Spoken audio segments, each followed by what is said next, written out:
No povídej. Povídej. Ale ne. Protože se tak zlobí.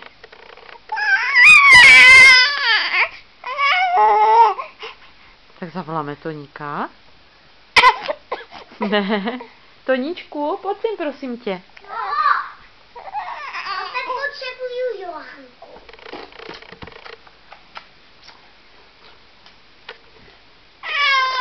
Pepa! Na hlavičku ne, Toňasku.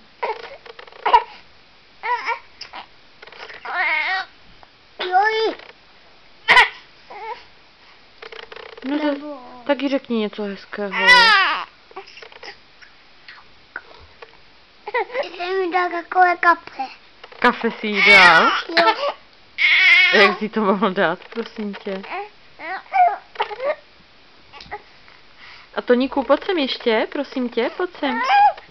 Toníčku. Tak ne. Tak řekni. A už jde. Toníku, řekni mi, jak se jmenuješ. Basta. Tak to byl pan Basta. A ty se jmenuješ jak?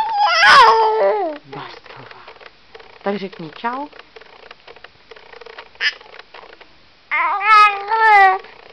Mám hlad.